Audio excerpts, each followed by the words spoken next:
my goal and our goal as a whole in the office is somebody goes, you're not like any other chiropractor I've ever been to. Like that is our goal from day one.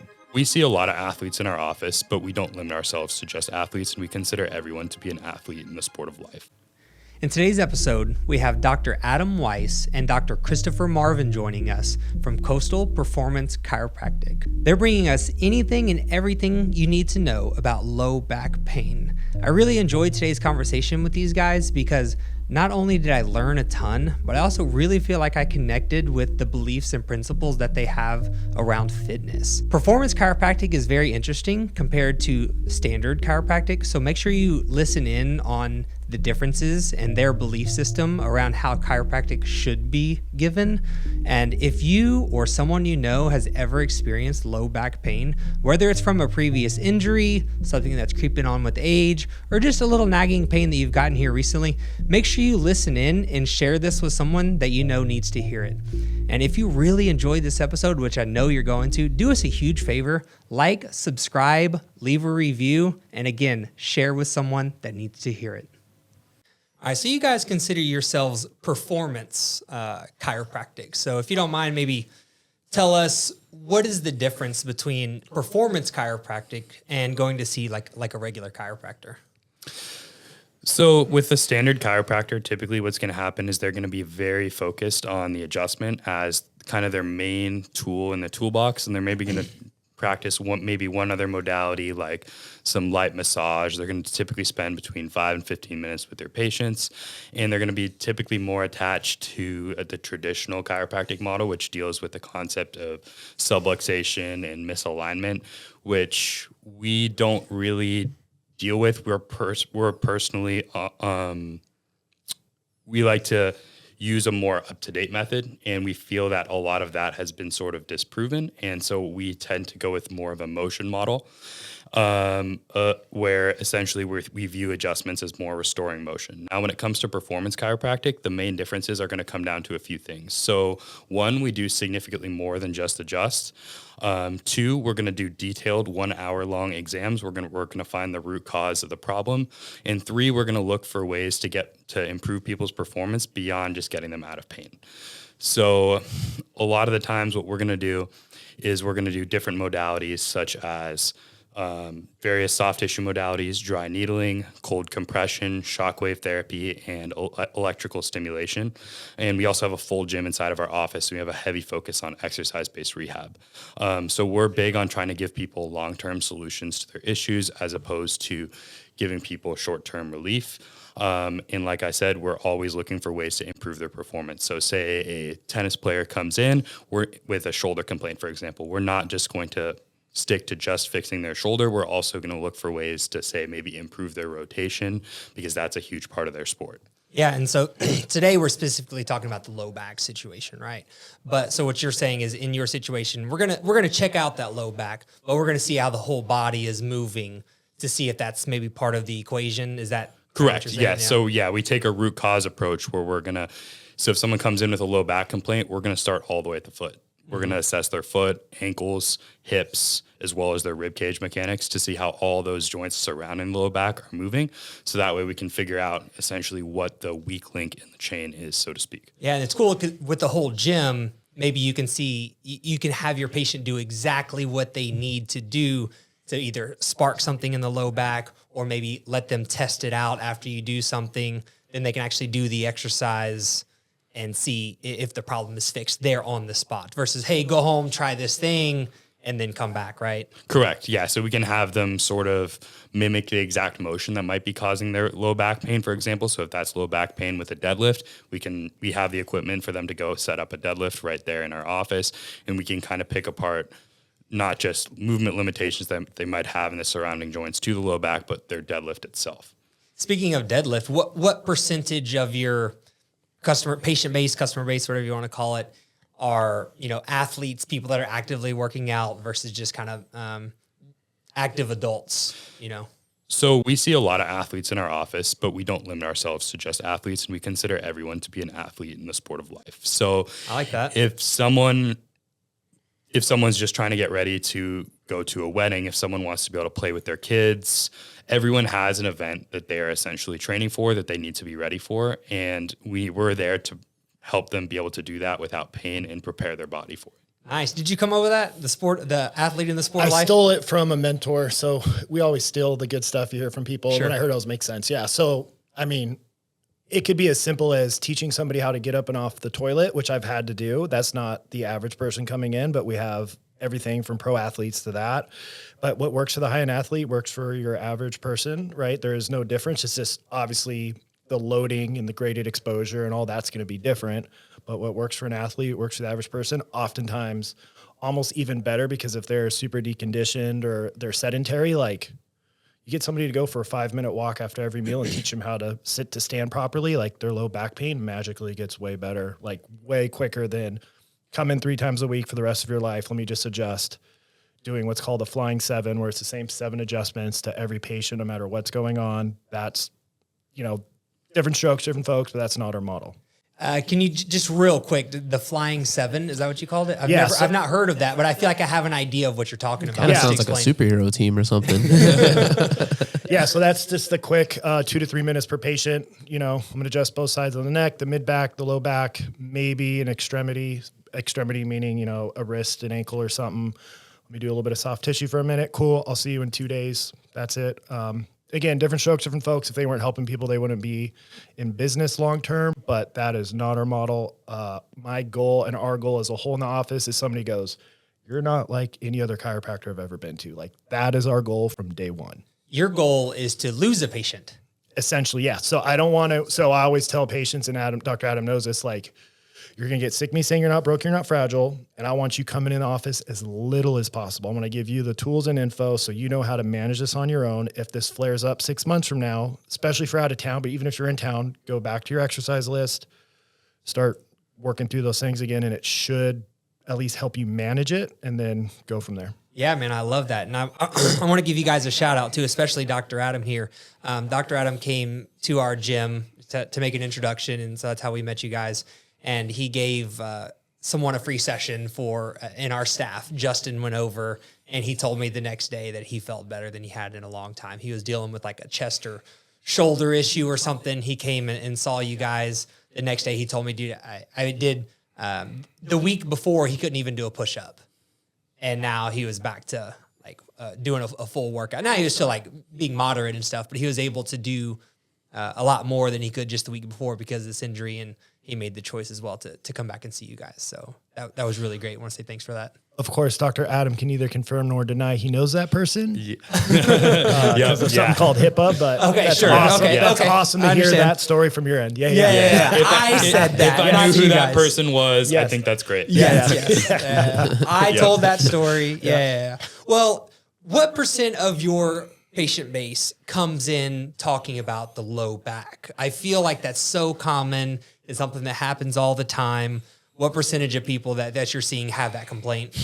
It's fairly common. I would say between a third and half. It's sometimes less, sometimes more. But it's fairly common because we're as chiropractors, we're known especially for dealing with spine issues, but that's not all we treat, and that's another misconception that we deal with.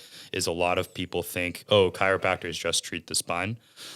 So I guess because people believe that, we tend to get a lot of lower back patients coming in. Is low back pain and spine issues directly related?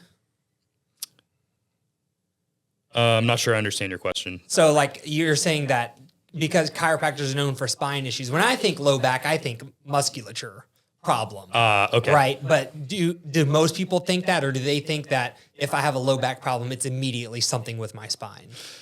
So yes, I would say that there, like a lower back issue could be a spine issue, and it could not be. There's many different pain generators within the lower back. So there are things within the spine itself. There are things outside of the spine, such as the quadratus lumborum or QL muscle, for example, that can be a common pain generator that we see, especially in lifters.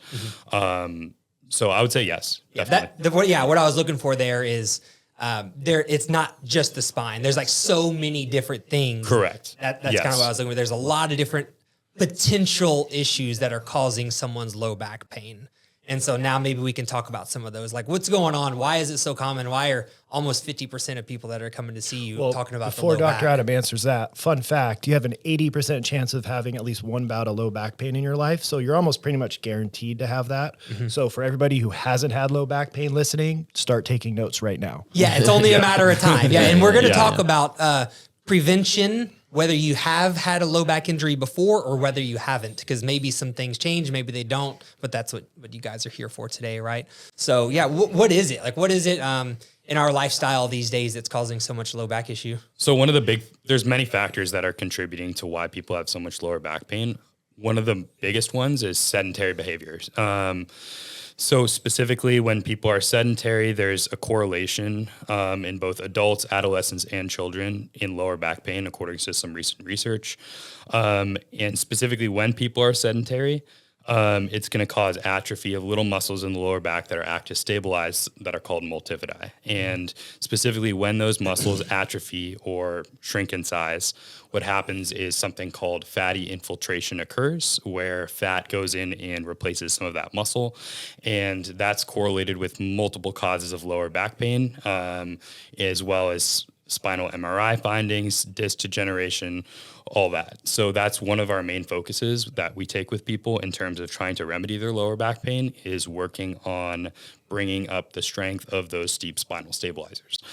Some other causes that we see, so there is an association between hip mobility and lower back pain. Specifically, there's a negative correlation between hip mobility and low back pain, meaning as hip mobility increases, lower back pain decreases, according to some recent research.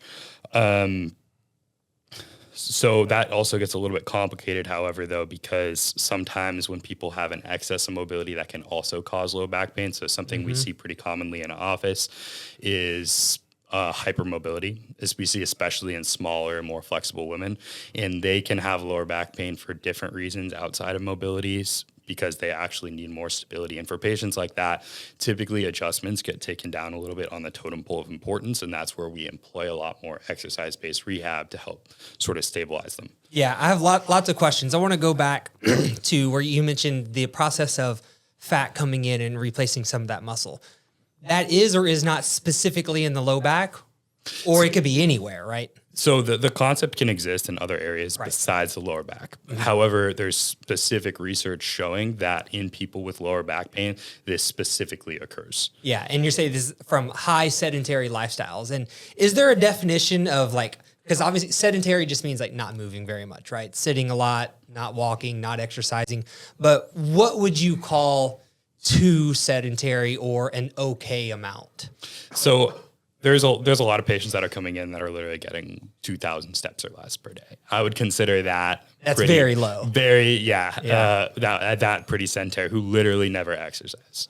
That's what I'm referring to, or who just dramatically under exercise in general. Yeah. So maybe they do exercise occasionally, but they're not doing it on a consistent basis the way that we would want them to. And what would that be? The consistent basis that you want them to? What does that look like? So I typically, for someone who doesn't have serious athletic aspirations, I would want to see someone resistance training at least twice a week and doing some sort of cardiovascular exercise between 2 and 4 times a week. Yeah, a lot of you guys' recommendations are very much in alignment with ours. So I love kind of everything you're saying, from the fact that you said what works for an athlete also works for a regular person. For whatever reason, people think that that's not the case.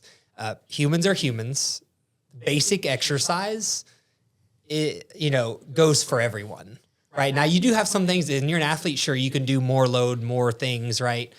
But the fundamentals of exercise applies to all people of all shapes, all sizes, all genders, So I kind of love where this is going and kind of all the stuff that you guys are saying.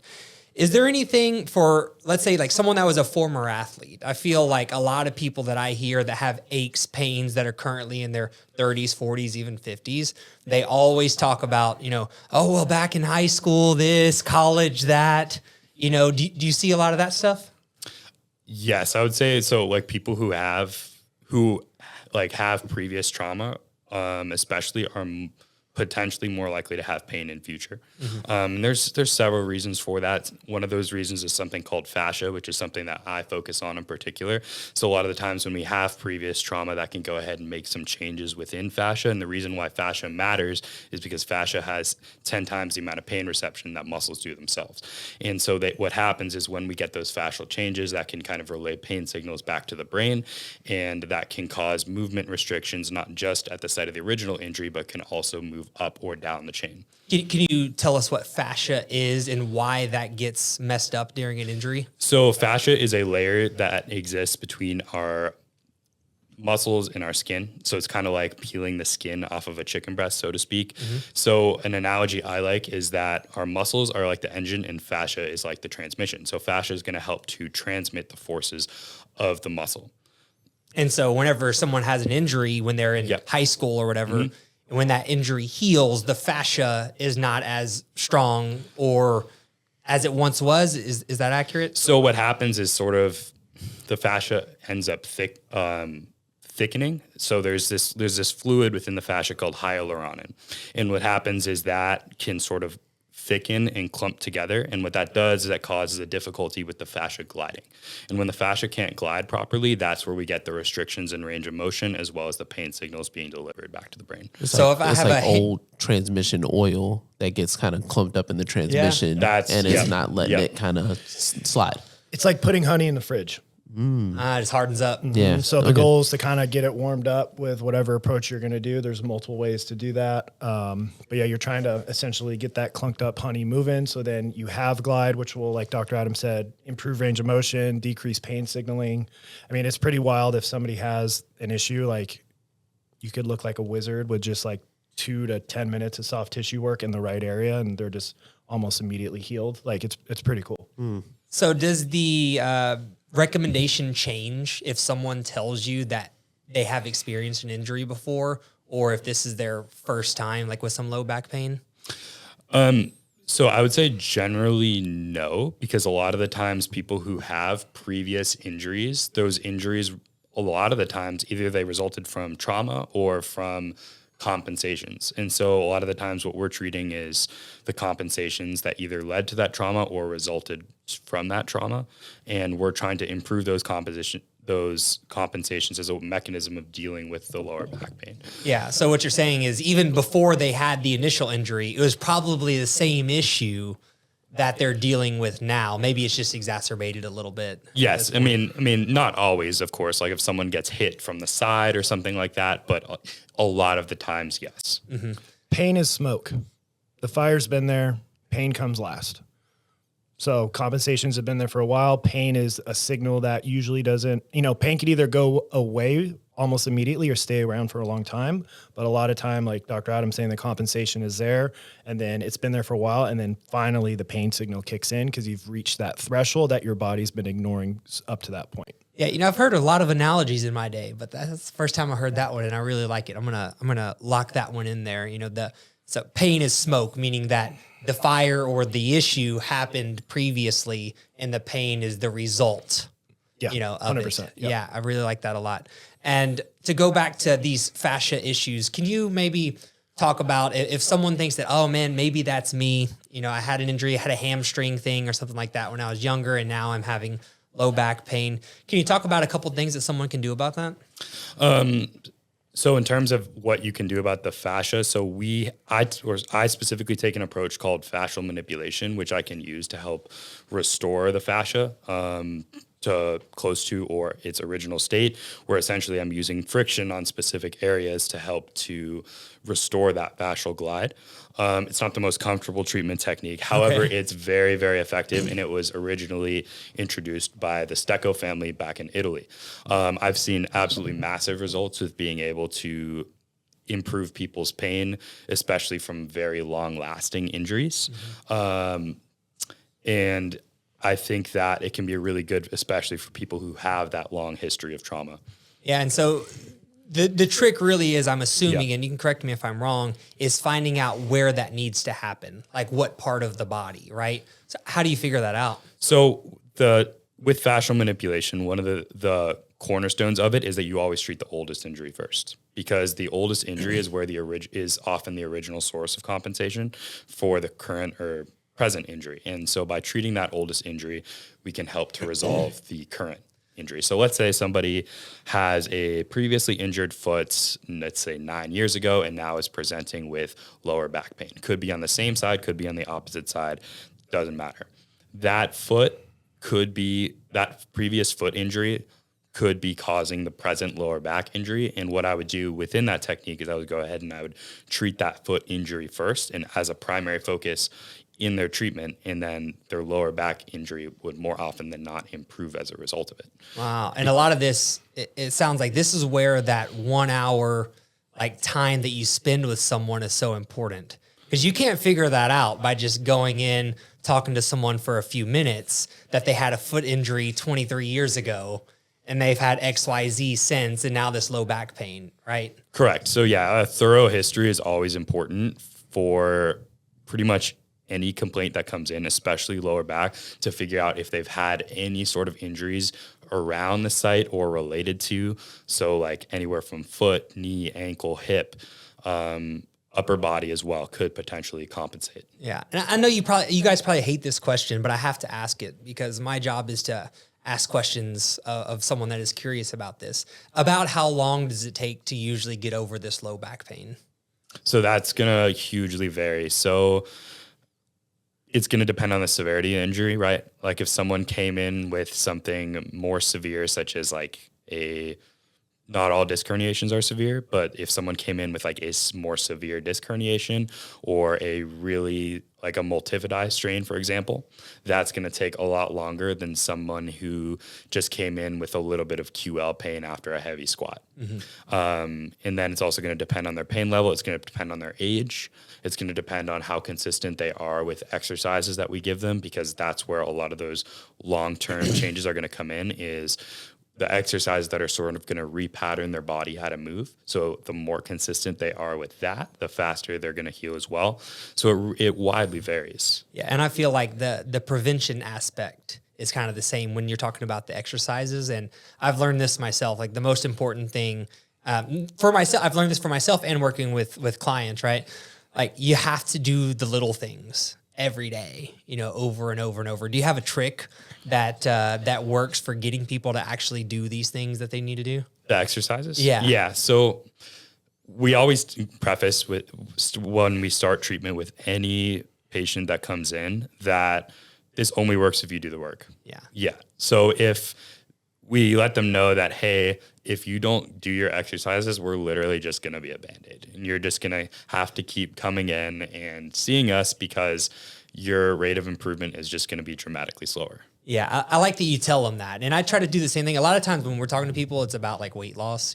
People reach out to personal trainers for weight loss situations, right? So yeah, we're helping them exercise, but a big part of it is just lifestyle modification. And I always like to preface like, we can exercise and you're going to get stronger, you're going to move a little bit better. But if you want to lose weight, it's about the daily things that you do, moving your body, lifestyle modification, nutrition. These are the things that we need to work on every single day, or you're not actually going to move in the direction that you want. And so I think that's really important. So let me jump in real quick. Sure. So one thing I find super helpful for my training days is the Post-it notes. Put a Post-it note on your bathroom mirror. You're brushing your teeth. You got to do your exercises. Because ideally you're doing these exercises in the beginning twice a day, because making the change is harder than maintaining. So I like the Post-it notes, wherever, at your work desk, if that's possible, at home, an alarm in your phone, especially patients who are like, look, I have a history of not being compliant. I had this conversation with my last patient yesterday where he has a pretty significant shoulder injury. We're trying to avoid surgery, but he's like, I am concerned because my track record is I am not consistent with exercise. So it's important to have those conversations, but I love the alarm on the phone. I love the Post-it notes. We have to this point kind of minimized the adjustment, but what is interesting, it's just a handful of adjustments over a 6-month period for low back pain outperforms prescription painkillers for long-term effects.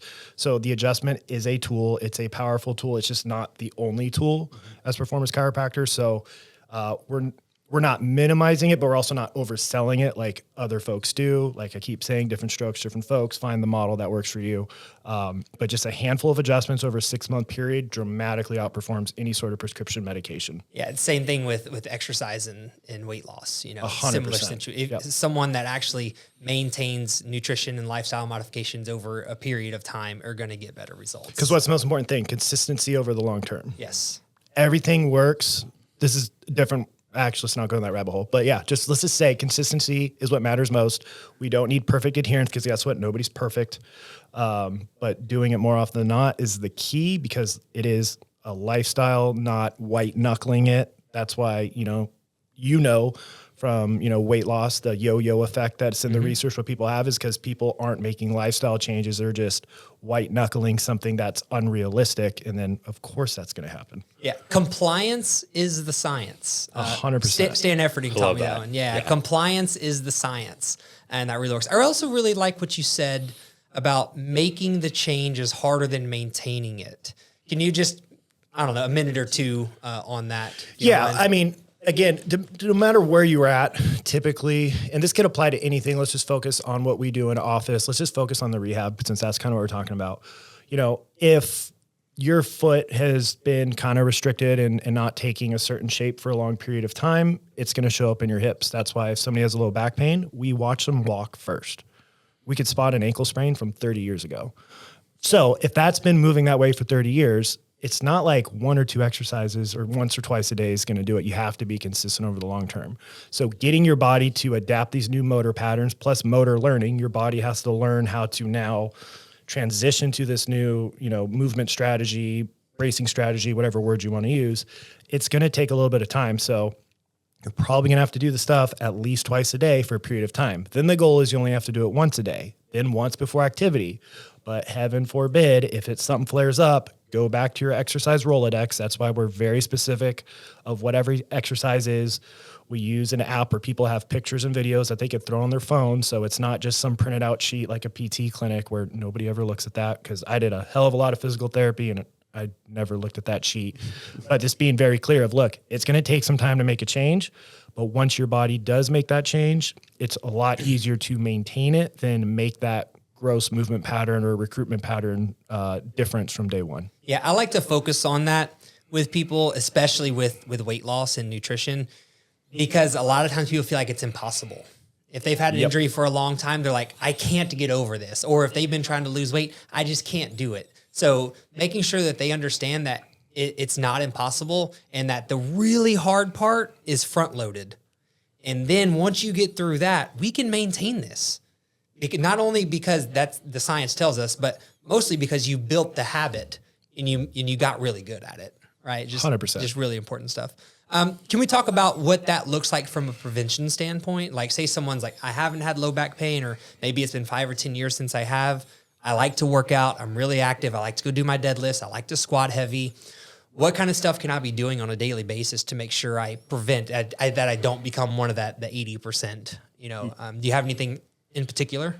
Yeah. So when it comes to injury prevention, so the concept of bulletproofing has especially become particularly trendy on Instagram with people like the knees over toes guy, for example, where apparently tib raise is now cure cancer. Now, I wanted to mention that actually. And I'm glad you brought that up. So, I mean, I think he's a smart guy and I think the exercises are great. However, I think the concept of bulletproofing just isn't the most evidence-based, and that they may have some role in rehab in preventing injury, but I don't think you can completely bulletproof any specific body part.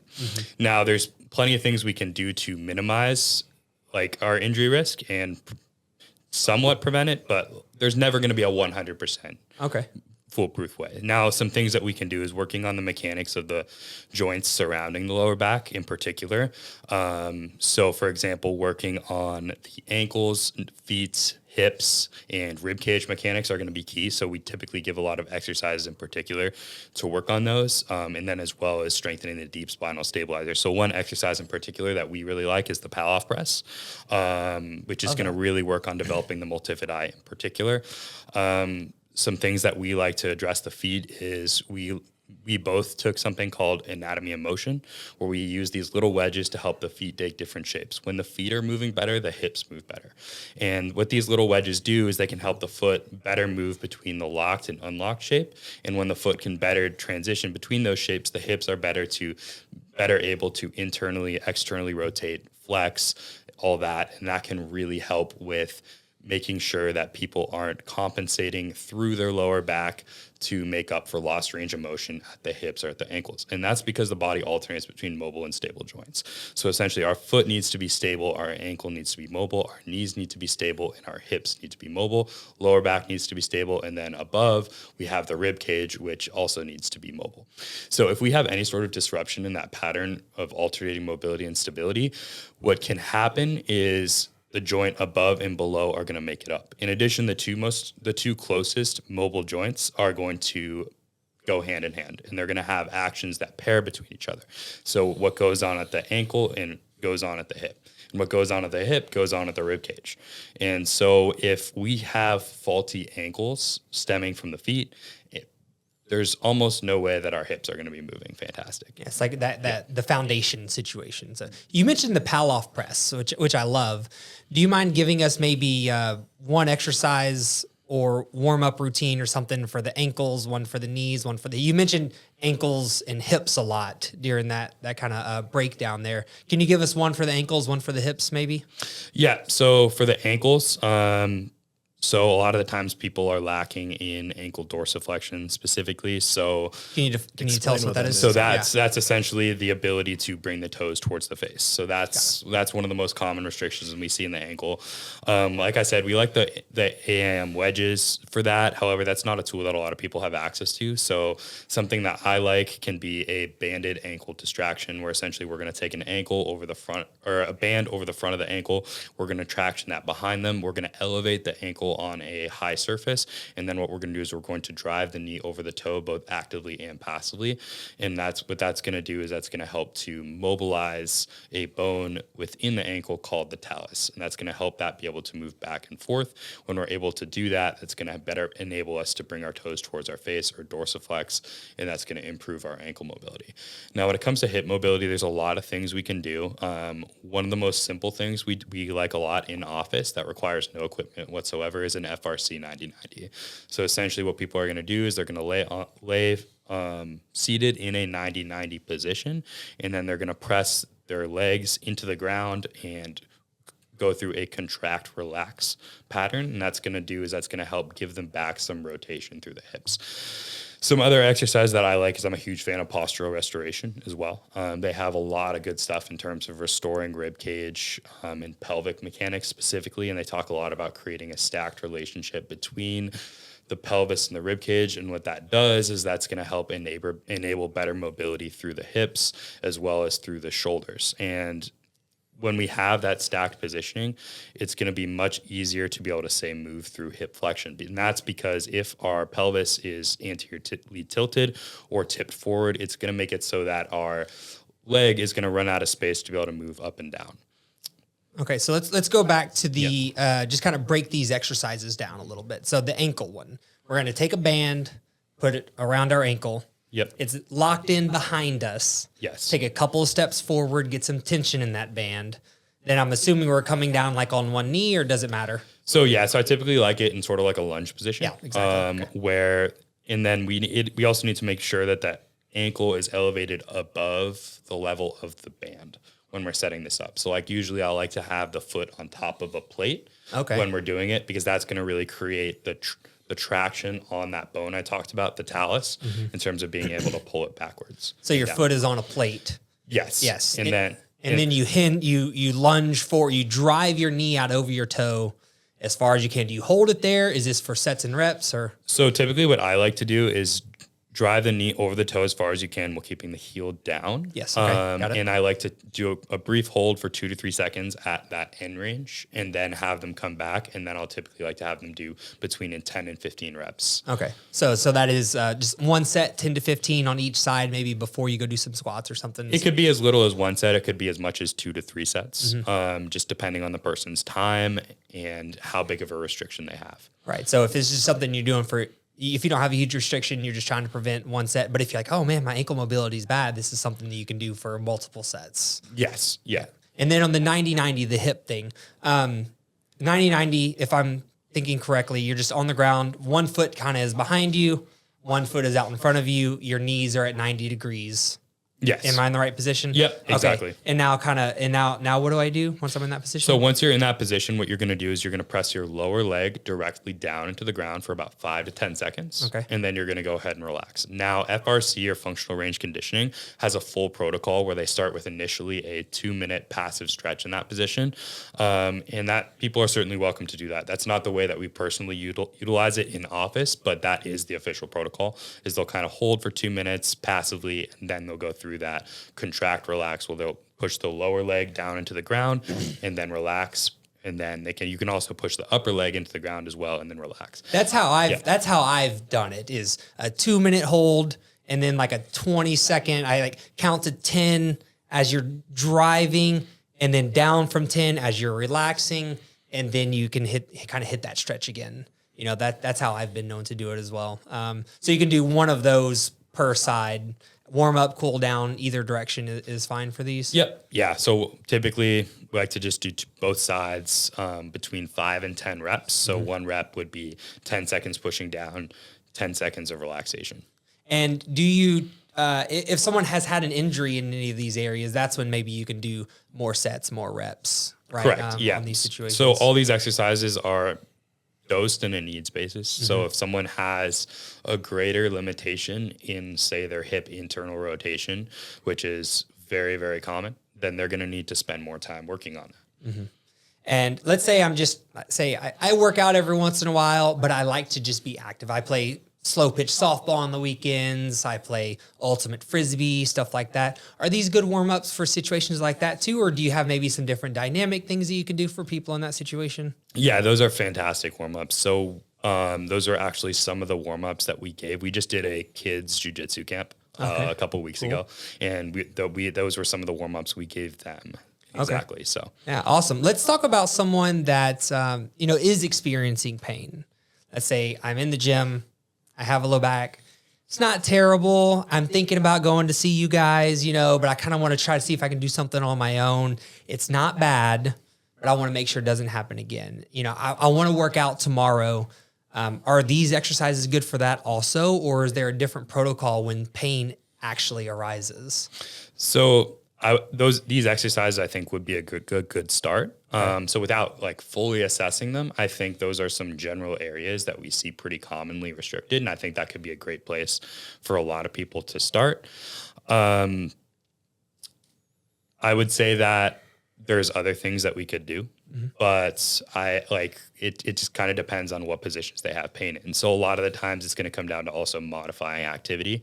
So load management is a huge topic that I think gets underspoken on. So if some people are doing too much too soon or too often, that can be a huge driver in pain in a wide variety of joints. So one thing that we like to talk about a lot when it relates to running, for example, is something called acute to chronic workload ratio, which is essentially the volume you've done in 1 week divided by the average volume that you've done in a single month.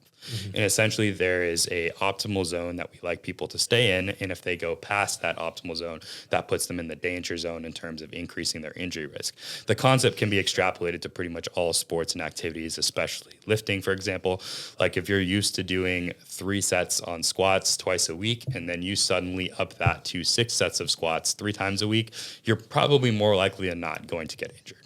So you have to build your foundation, right? And I think it's important to, especially from a weightlifting perspective. I feel like in running, volume is a little easier, but when it comes to weightlifting, volume can get a little sketchy, because you have weight, you have reps, you have sets, you have rest times, right? You have all of these things that kind of add into volume. So do you see people in the gym, maybe any of those things being off could possibly lead to injury? Totally. And then the other concept to take into account here is that our body can't differentiate between good stress and bad stress. So if someone has stressful situations going on in their life that are outside of the gym, like things like a divorce, a move, hurricane barrel. Yeah. Hurricane That barrel. could do it. Yeah, sure. Hurricane stress. for Yeah. sure. Haven't had power for 3 days, you know? They may not be able to tolerate the normal stressors that they do in the gym.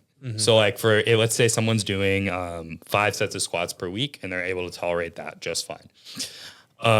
All of a sudden they have some sort of major life event that's causing more stress.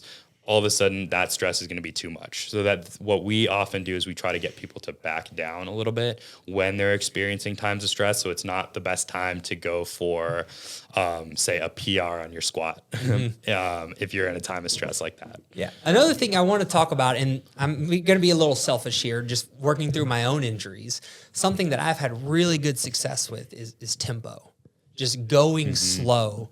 Can you guys talk a little bit about why that helps? Is it effective?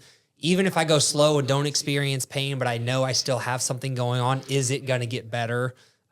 Situations like that. Because I noticed for myself, I have like my right hip, it's always something, it's kind of working through it, you know what I mean? But I noticed if I go slow, controlled reps, it really helps a lot, and I can keep it under control. 100%. So I agree. So I am that psychopath who actually uses a metronome in the gym. So every single, I make Dr. Adam do it now. He hates it. Nice. 4-second negative when you're hitting failure is brutal. Oh my, that's brutal. So there's a couple of reasons why that works really well. One, it helps people realize better execution because they're not just, dive bombing a squat and then catching it. 2, tendons love load. So, when we're recovering from a workout, let's just keep it to lifting for right now. The thing that, recovers the slowest is tendon and ligament, right? Muscle recovers pretty darn quickly. Nerve recovers pretty darn quickly. Of course, bone's a wild card, but usually that's doable. So tendons like load to help keep them healthy. So like if somebody has a flared up tendon, say it's a tendonitis, tendinopathy, it doesn't, the words, that's just minutia kind of. One of the best things you could do is, like isometric loading and slow negatives to tolerance. So going slow with a tempo helps, like Dr. Adam said, keep that pelvis and that hip stacked position. If somebody's having low back pain in a squat, a lot of times they're kind of dumping forward and scissoring open, which is slamming their low back into extension. Well, if you're no longer dive bombing, you have a better chance of keeping that stacked position, getting your brace better. Like I said, it helps the tendons. It also reduces the loading. So, you either have people who you need to beg to lift more than 5-pound pink dumbbells. And you also have people where it's like quit 3 plating, quarter squat. That is just terrible. So tempo's great. I'll even use a metronome when I am treating patients in office because it helps something called motor learning, which is your body's ability to learn a movement pattern because, the whole takes, 10,000 reps for a skill or hour, whatever word you want to use, like that does apply, but that metronome gives, in the research, gives the patient something to focus on, which will speed up how quickly they could learn that movement pattern optimally. So that's another great thing. Again, you don't have to be a psychopath with a metronome, but I do like it as a tool. All my pretty significant surgery patients. So if it's a knee surgery, a hip surgery, I'm using a metronome day one. Because it'll help them get that movement pattern back, but get it back better and more controlled. Yeah. It's funny. I was going to ask, do you guys recommend keeping like a log book or something, over time to keep up with total volume? And then Dr. Marv here just takes it to a whole nother level. He's like, I got a logbook and I got a metronome. Yep. Like I'm timing my reps and I'm writing down how long it took me to do a set of 5, So what is that like? That's got to be brutal. Yeah. Had you ever done slow reps before he made you do them? Or? So I was doing my reps fairly slow before I met Dr. Marv, but not on this level. Okay. So yeah, the metronome has been a new thing for me, and I've gotten used to it. I kind of like it now, honestly. It just makes all my reps a little bit more objective, and it makes it easier to track because I can't start all of a sudden start cheating the tempo. And then am I really getting stronger, or is it just because I'm going faster? Yeah. It seems like it would out of really, the bottom thing. Yeah, it seems like it would really help with your intentionality too. It's just like, I'm doing this squat and it's like, I'm going to really try to fire off these certain muscles, glutes, hamstrings, everything like that. Because nobody uses their hamstrings in a squat. Now it's a stabilizer, but if you're doing a tempo, you could tell a patient, picture pulling your hips down to the ground. All of a sudden their hamstrings stabilizing a little bit better. That's going to help with the hip, AKA pelvis position. It's a great first step to get somebody moving a little bit better. And then don't give too much from day one. Like it might take somebody 2 to 3 months to learn how to perfectly goblet squat. There's nothing wrong with that. You don't have to do 500 variations from day one. Get a movement pattern that agrees with your body, get really good at it, and then move on to the next thing. Because right now, at least on my social media feed, because I'm an educated meathead, so it's all this meathead biomechanics, like fancy setups, but it's like these most ridiculous exercises. And I'm like, but the person doesn't know how to simply squat or deadlift, right? And then you're trying to do this pinky twist or this crazy setup. Let's just get a basic movement pattern first, and then we could branch out. That goes back to exactly where we started, which is an average person needs the same stuff as an athlete. And I love that too, because something we talk a lot about at our gym, we do personal training, right? Is less variety 100% is usually better. You want to get something, get really good at it versus always trying to do all this fancy stuff. And that's something that we deal with a lot. It's very difficult. It's hard for retention though, because people see everything online that's shiny and new. So then you have to go back to having those brutally honest conversations of, how about we get you to crawl and then walk before you start sprinting a 400-meter relay? Like easier said than done. That's when getting buy-in from day one is really important. That's why we're so focused on education. So like if a patient doesn't know what's going on with them, we didn't do our job. Like we won't even treat until they understand this is what's going on with your body. These are the factors that are contributing. We're simplifying it. It's never only one thing, right? Pain is multifactorial, but this is the main generator or what we're suspecting right now. This is how it applies to your body. Now this is how we're going to get you out of that. Yeah, I was going to ask if you have any particular tips or anything that you do to get people to understand that they don't need to do anything crazy. And you might be doing the same movement pattern for months.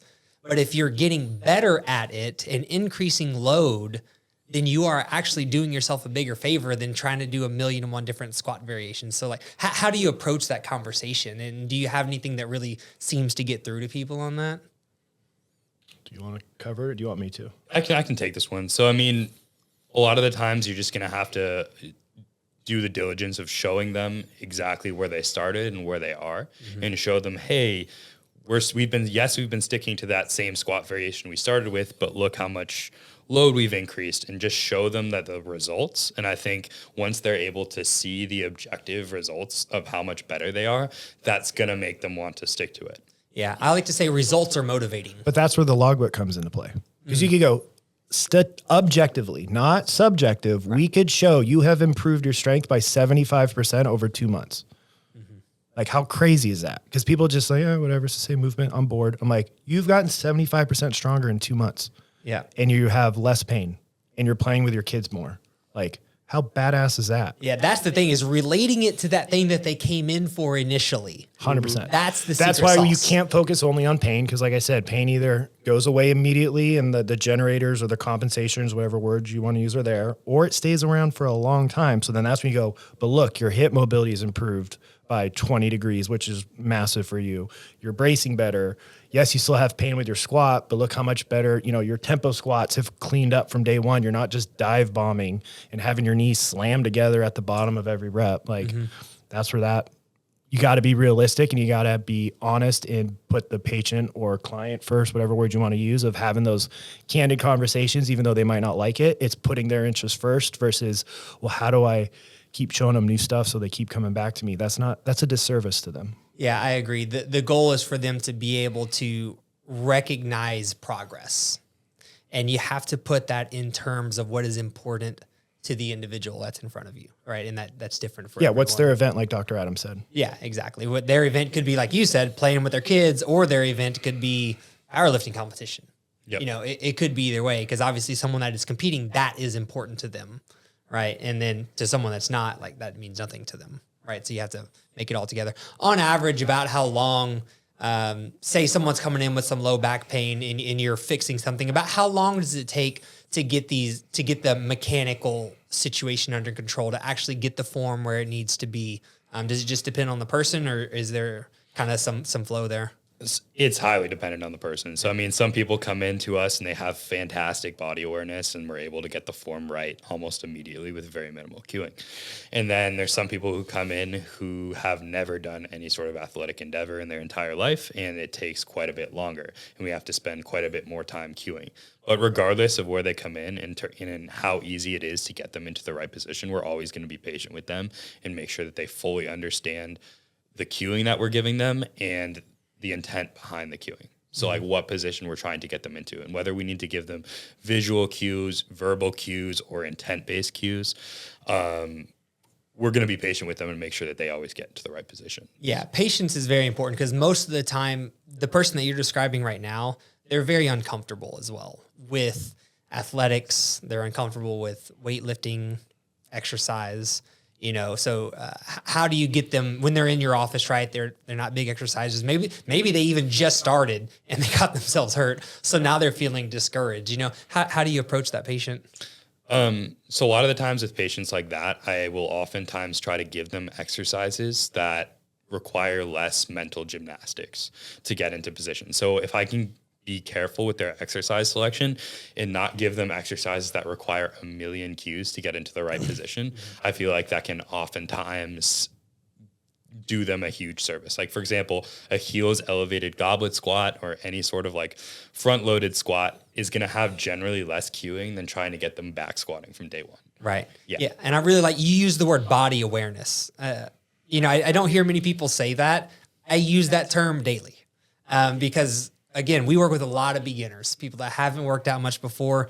And, I say this jokingly, and I hope no one takes this the wrong way, but sometimes like when you're teaching a squat over, you're like hips back and they're just like move. And what's a hip? Yeah, exactly. They just like their arm goes up or something like, what do you, and obviously we're patient with them. Right. But in the back of your mind, you're like, they just don't have the body awareness. They can't put their body into the positions without you moving it like for them. But here's what's cool. What we could do in office could dramatically improve body awareness immediately with an adjustment, with dry needling, with soft tissue, with other machines we have in office. So we'll a lot of times put that input to the nervous system and then immediately go to the gym. Yeah. Can you talk about why that works that way? Yeah. I think I know what you're talking about, you want me to but cover You it? can cover that one. Okay. So adjustments, dry needling, soft tissue enhances something called proprioception, which is your body's ability to know where a joint is in space without looking at it. That's why you want to have a second ankle sprain. You have a first one because you have over a 50% chance of re-spraining that ankle, because in this scenario, there's 10 small muscles in the foot. They get kind of dimmer switched down. Your brain uses those for that proprioceptive body awareness, so you're reactive to the ground. So if those get dimmer switched down, it's 47% of people have chronic instability and pain with one ankle sprain because of that scenario, because their brain has lost the connection to the foot, so it doesn't react as quickly if you step on a curb or step on a rock on a trail run, and so you could twist it again. So different treatment modalities actually impact the nervous system versus putting bones magically back in alignment. Again, different strokes, different folks. That's not the model we use. So we could do things to the body to improve your brain's connection to that specific joint. All the little stabilizers, those multifidi that Dr. Adam talked about that have the fatty infiltration, we can improve your body's awareness with those. Now you have better coordination in your low back because now your brain's like, oh, I'm simplifying it, but I now know where my bottom two joints are and my low back are and how they're moving. So now I could control how my hips or pelvis are tilting a little bit better in that heels elevated goblet squat. And we kind of brushed over it. Ultimate cheat code for squatting, just put something under the heels. For most people, that'll magically work on it. Now, that doesn't give you permission to never work on ankle mobility, right? But that's something that's super simple. Or I joke with patients, like, I'm going to magically fix your squat and I'm not even going to give you anything other than put your heels up on our squat wedge. And they're like, what is this? And like, that's the foot to hip connection. Mm-hmm. There's the buy-in. Do this now. Now, obviously a power lifter or a strongman can't be doing that consistently. But they can do it for practice. 100%. Yes. Yeah. But just it's sport specific. Mm-hmm. But the average person, heels elevated, it's not cheating. It's putting yourself in a better biomechanical position. Fixes the problem. It's exactly. So it's like, it's not, people poo on it. I'm like, no. Like, that's a fantastic tool. Like, why are we not using this more? Yeah. It's funny because, as a trainer, that That's one of those things that is like debated in the personal training world. You know, it's like, oh, well, you're not putting them in the most biomechanically advantaged position. And I'm like, dude, but he can do a squat. Yes. That's what matters here. It's funny. The important thing is that someone moves forward in their way, not in your way. You know, so yeah, it's kind of a hot topic for sure. But so what you're saying though, basically, is you improve the mind muscle connection in that area, and then immediately go do the exercise. If that's what we're working on. Yep. Yeah, if that's what you're working on. And it could be pretty wild how quickly, especially with like low back control on whatever movement, deadlift, squat. I mean, there is research on low back adjustments, directly improving powerlifters' squat strength, directly improving what's called foot drop on stroke patients. Like, there's some pretty powerful research on the neurological impact of an adjustment or these other modalities. The only last thing I will say, and then I'll let Dr. Adam finish this off, walking gets poo-pooed. Like, walking is one of the best things you could do for low back pain. Dude, you're preaching to me right now. Yeah, walking's You're great. preaching. Like, I love it's it. a terrible phrase, but motion is lotion. Yes. My super sedentary, deconditioned people who are like crying in pain, I'm like, can you just give me a 5 to 10 minute walk after every meal? There's also the added benefit of blood sugar regulation we know about. Love it. But in terms of low back pain, getting somebody to move more almost always helps. There is, of course, a few specific scenarios that might not be ideal. That's the exception, not the rule. Sure, For 95% of people, if your back's tight or sore or hurting, walking is one of the greatest things you could do to get it feeling better. You're speaking my language. Way underrated for sure. Well, maybe the way we can wrap this up is you can talk about a couple of the specific types of things. I know you mentioned dry needling. You mentioned manipulation, manual manipulation, but talk about exactly what you guys do in y'all's office to kind of address some of these things. Maybe that's how we can wrap up here. Yeah. So when it comes to dealing with lower back pain, so like we discussed, we go through a detailed exam. So we always start with a gait or walking assessment, the way that Dr. Marv talked about, to try to figure out exactly where their pain generator is. So some things that we do in their office is, in our office specifically, is we'll do things to loosen up their hips. So whether that's manual work, we have a device called the Newbie, which we can use which is a device that is a type of electrical stimulation.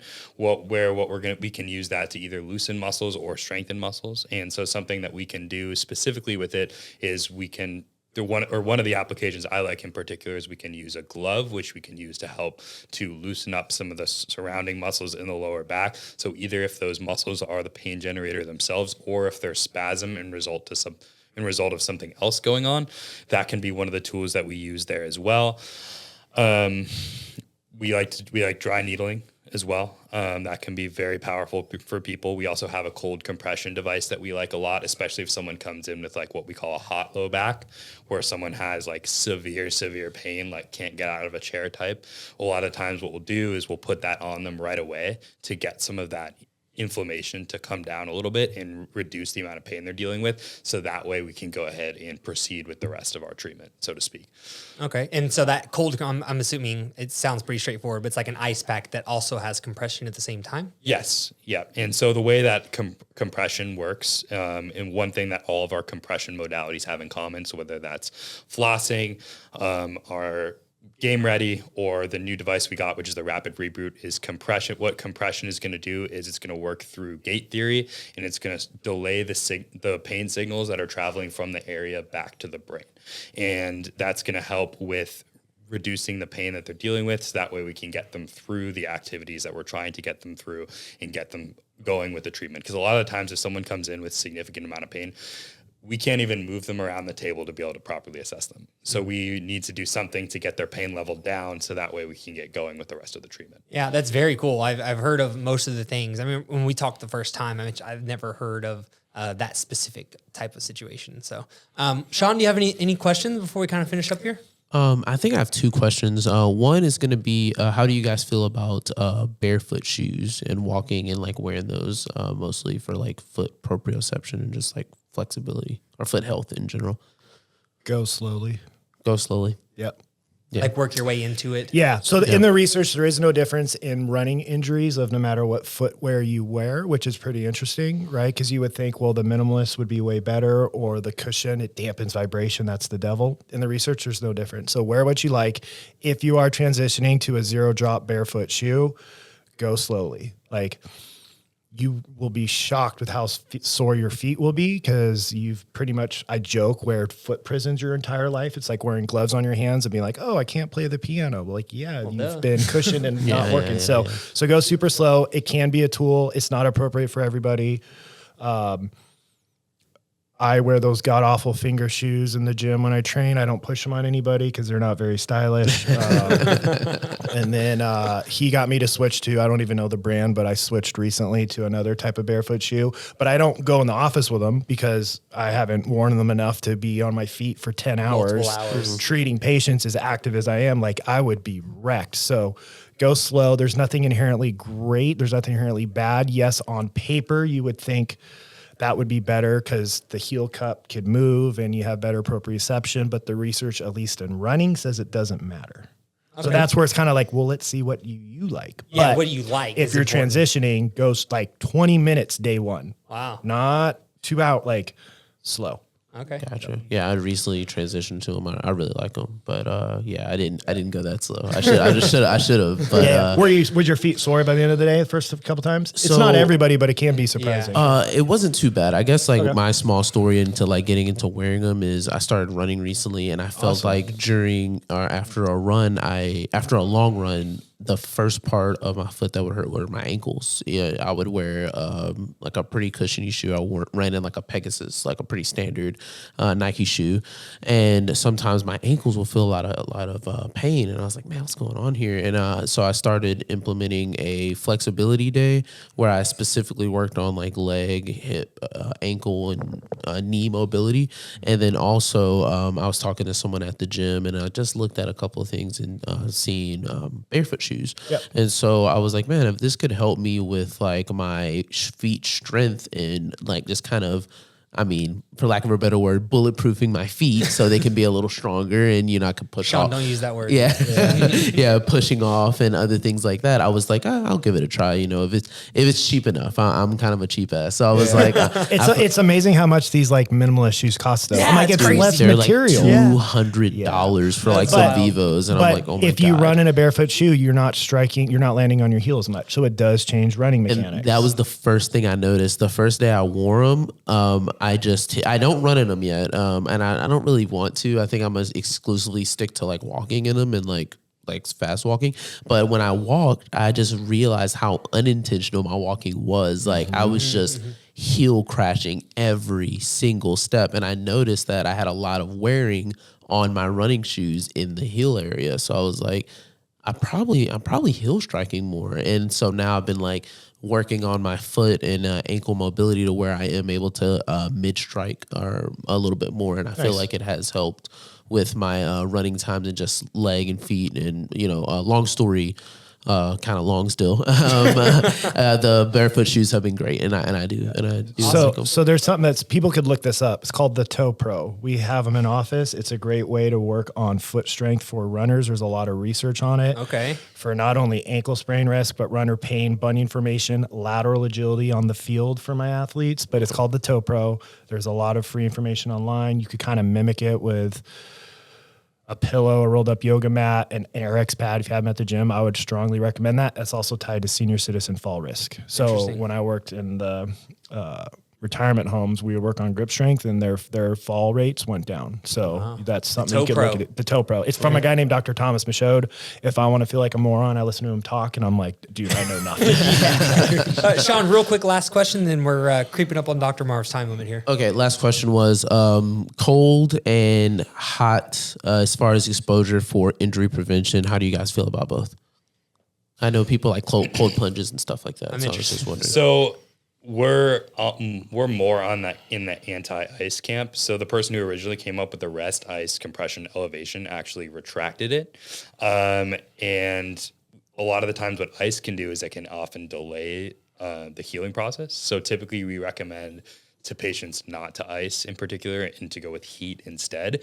Heat can especially be powerful for keeping the tissues warm, which can aid with blood flow, and it can also help with preventing some of the excessive spasming that we see with a lot of different types of lower back complaints in particular.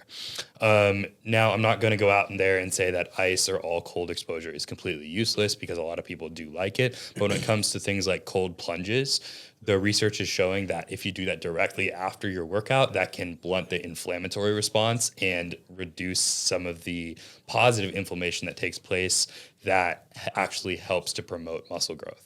So if you're going to do some things like a cold plunge, you're going to want to wait at least 5 hours after, give or take. I would aim for more, like preferably sometime far away from the workout. And in terms of it improving recovery, that's a little bit more shaky. I mean, it might help wake you up a little bit or kind of force some sympathetic drive, but I don't think there's a lot of solid evidence that it's going to actually do a ton in terms of promoting the recovery that people are looking for. Heat's better though. Study came out. Heat after workouts will enhance the muscle building effects, while cold will blunt it. Okay. Yeah. Awesome. Sauna post-workout. There we go. All right, Yep. awesome. Well, all I know is as soon as we're done, I'm going to be ordering a metronome so I can look like these guys. There you go. All right, guys, we're out of here. You want us any last things real quick? How to contact you guys? Social medias, what's the anything social like media that. stuff like that? Yep. So we have a Instagram. It's at Coastal Performance Chiro. We have a website as well, coastalperformancechiro.com. We have, my email is aweiss@coastalperformancechiro.com. Spell it out. AWEISS at coastalperformancechiro.com. And your guys' office is in We're located in Seabrook. Seabrook. Yep. Gotcha. Okay, awesome. Dr. Marv, any last words? If you want to see really stupid workout ideas, my Instagram's dr.marvin.saysdc, but everybody reach out to Dr. Adam. Go to our practices, social media. You could kind of get a vibe for what we do and what we focus on. We give a lot of free information, trying to help people out. Whatever we can do to help, please let us know. We love working with active folks. I mean, that's what we're focused on. But again, everybody's an athlete in the sport of life, so don't feel like if you're not an athlete, you can't benefit from coming in. Yeah, awesome. I really appreciate you guys' time. I really appreciate everything that you said. It's very much in alignment with our core belief and values. So yeah, keep spreading the good word, and we'll help Houston make its way up the ladder of health and fitness, which is our goal here. So, all right, guys, see you next time. All right. Peace out.